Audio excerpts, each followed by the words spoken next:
The Vacoran Academy for Interstellar Studies had survived 17 assassination attempts, 3 coup conspiracies, and 1 incident involving a sentient fungus that had nearly unionized the janitorial staff. Its security systems were, by galactic consensus, among the finest in known space.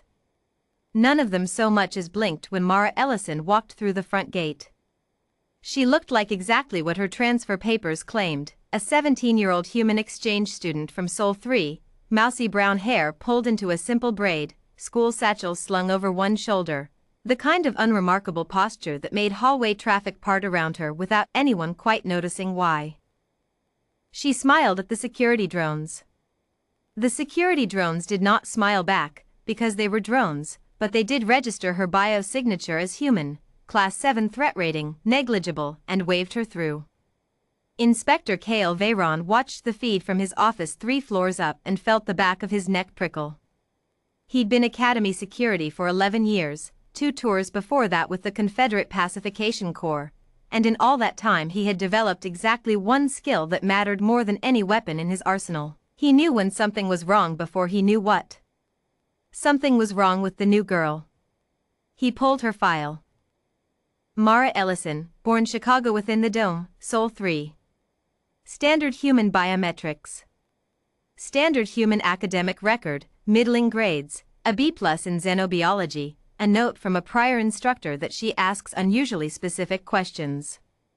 Standard human movement patterns, except that when she walked, nothing else in the hallway moved correctly around her. He scrubbed back through the footage 3 times before he understood what he was seeing. People didn't bump into her.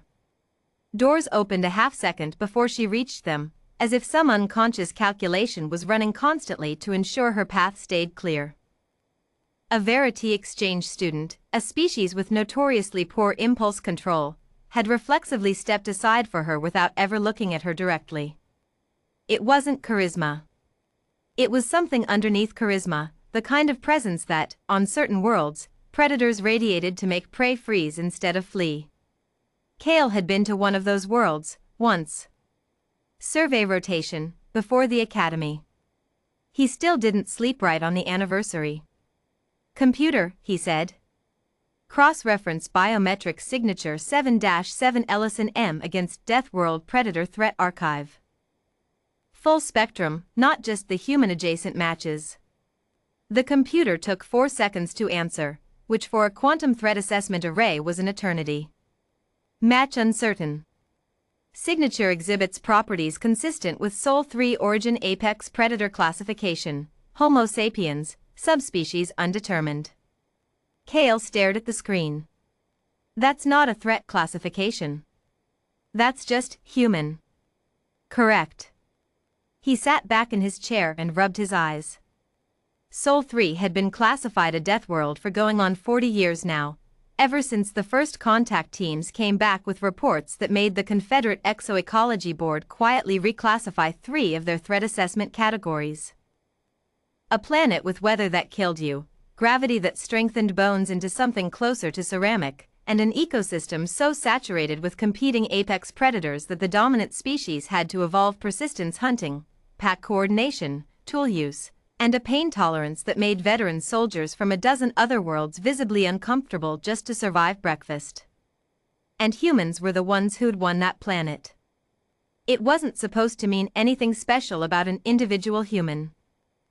Statistically, most of them were perfectly ordinary, friendly, occasionally bewildering people who liked spicy food and built emotional support animals out of species that, by any sane measure, should have been killing them in their sleep. But every so often, the Academy got one who set every old instinct in Cale's body ringing like a fire alarm. He decided to introduce himself. He found her in the East Atrium, alone at a table, eating something out of a thermal container that smelled aggressively of garlic and capsaicin compounds. She looked up as he approached, not startled, not alarmed, just aware, the way a person is aware of weather changing. "Inspector," she said, before his badge was even fully visible. "You've been watching my hallway footage for the last 40 minutes. Is there a problem?" Cale kept his voice level. 11 years of training did that for you, even when your hindbrain was quietly screaming. Routine review for new transfers. You move well, Miss Ellison. I walk normally, she said, and took another bite. You walk like someone who's spent a lot of time somewhere that punishes hesitation. Something flickered behind her eyes, not fear, not guilt. Recognition. The look of someone who'd been seen, just a little, by someone who knew what they were looking for. I grew up in Chicago, she said. Within the dome, sure, climate-controlled, all that. But the dome doesn't keep out everything. We still get storm breaches twice a year that flood the lower levels with runoff from the wastes. We still have culls when the dire rat population gets ahead of pest control. My mom used to say you don't really know a kid's grown up until they've had to decide, fast, whether something coming at them in the dark is a threat or a neighbor's dog. That's a strange thing for a 17-year-old to be calm about. Strange where you're from, maybe. She met his eyes fully, without flinching, without the polite half-second of deference most species instinctively offered an authority figure. Where I'm from, it's Tuesday. Cale had interviewed liars, killers, and one diplomat who turned out to be 3 separate symbiotic organisms wearing a very convincing trench coat. He knew the shape lying made in someone's face. This wasn't that shape. This was worse, in its own way. This was someone telling the truth, completely calmly, about a childhood that would have broken most sentients he'd ever met. The Confederate Threat Archive doesn't have a category for whatever you are, he admitted. That's because we kept changing the category every time we updated it, Mara said, with the faint, dry humor of someone repeating a joke she'd heard from an adult 100 times. First it was just predator-rated. Then they added the bit about tool dependency lowering the threat assessment, because we needed knives and fire to survive, so technically we're reliant. Then the survey team spent 6 months getting outpaced on persistence hunts by unarmed teenagers, and the rating went back up. Last I checked it was under permanent review pending further data. And the data keeps getting worse. The data, she said, keeps getting honest. Cale didn't write her up.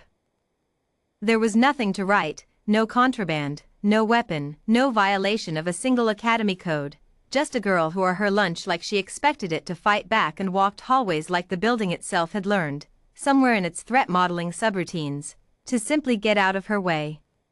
He filed a private note instead, the kind that wouldn't go in her permanent record, just his own.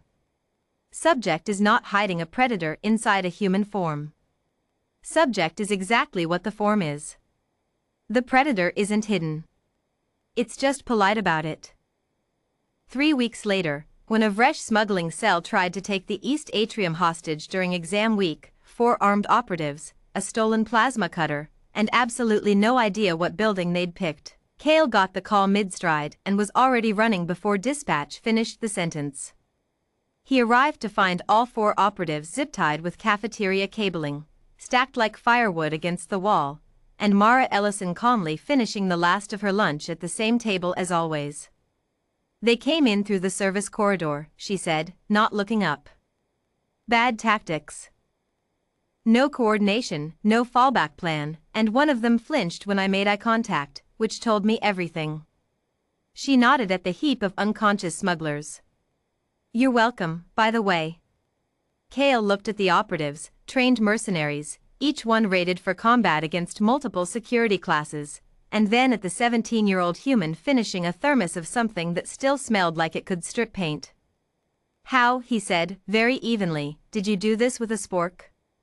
Improvise or die, Mara said, and offered him the last bite of her lunch, the universal human gesture of peace that Cale had learned, by now, never to refuse. Where I'm from, that's just breakfast advice. He didn't write that one up either.